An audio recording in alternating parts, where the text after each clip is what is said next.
Hi guys, Eric Pathey here with Big Al McMordie. You're watching this on St. Patrick's Day, and so I got to do a video with an Irishman.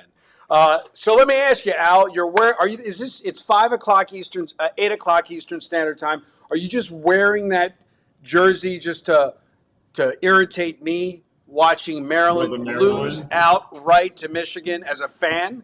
Come on, No, Al, rub it in. no, I'm wearing it because it gets chilly here in Los Angeles, and I like wearing sweaters. Did I now for all the clients that are watching this, Gwen here in Baltimore, all the other clients around the world that texted me this morning, and for whatever reason there was a unique interest in this matchup, Michigan Maryland. Your response was sorry, I don't have anything.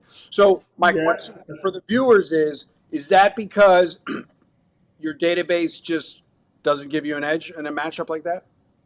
it was not on a matchup like that. On that particular game, there was just nothing. And I will try, as you've seen throughout the last year, I will try to, give an opinion when I can. But there are some games where I absolutely have zero opinion, and I'm never just going to make something up. I mean, it's just There you go. Everyone in my office, as you can imagine, Costi was loving Maryland, and I didn't watch the whole game, but I think it was wire to wire. Pretty much, Michigan had their number wire to wire. yeah. I mean, look, it's a good thing to lose before the NCAA tournament. You want to get a loss and then have your team reset. You don't want to go into the NCAA tournament red hot on a win streak. So if you're a So, Maryland fan, if you're, you Auburn know, fan, Auburn went down. They yeah, didn't get exactly. I mean, unless you actually care about the conference championships, and some people do. But if all you really care about is the NCAA tournament, get the loss out of the way. so. I know you're going to hate the question because it's a very square public question. So, the teams that are favored to win, would you say they're not as motivated during these championship games because they're looking ahead for the tournament? Absolutely not. These conference championships mean the world to these So it means kids. the world to Auburn when they get just wire to Oh wire yeah. wins. Okay. Oh, especially college kids. Oh God, no. I mean, Okay. the college kids want to win these things like you wouldn't believe. You Got it. know, I mean, I don't think a division title might mean a lot to a pro athlete.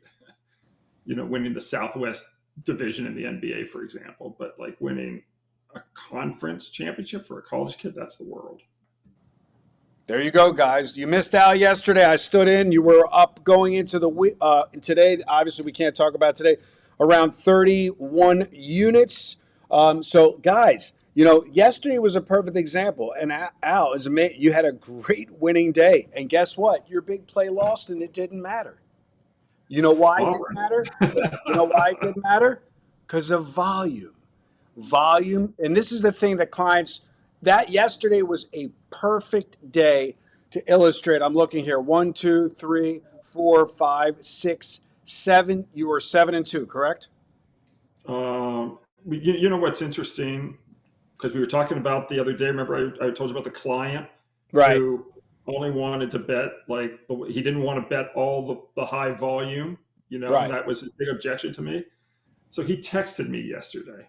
He says, "I need your best play." Actually, no, that's not what he said. He said, "I need your two best plays." And I replied, and we had a ton of plays, and I replied to him, Auburn and Auburn, because Auburn was the highest rated plays, and all the other games were rated exactly the same. And so there was only one play that fit his criterion of, I want your best play, and that was, whatever, Auburn. So Auburn loses. He then screams at me. And it's like, sorry, I But mean, does like, he we is he play aware all that the you games. is he aware that you went 7-2 and the volume trumps the rating in that scenario? I I don't put that in a client's face. I would never do that, and say I told you so or whatever.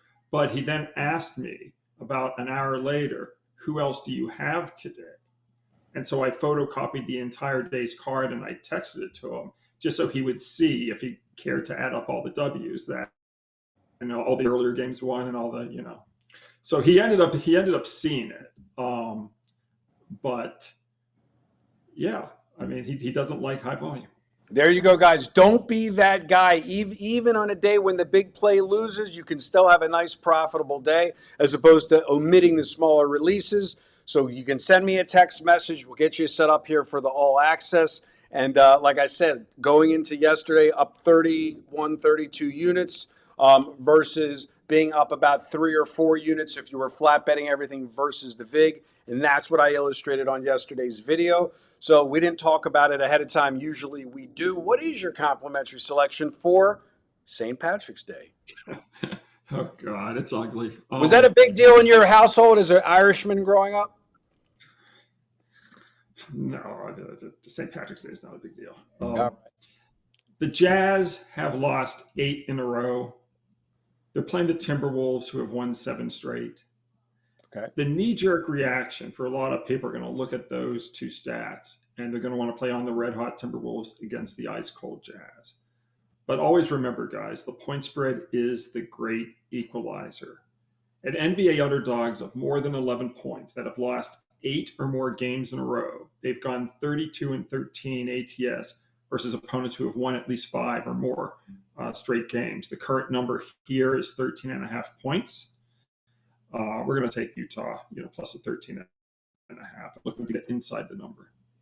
Take the Jazz plus the 13.5, guys. Reach out for Al's All Access. And as always, good day and good luck.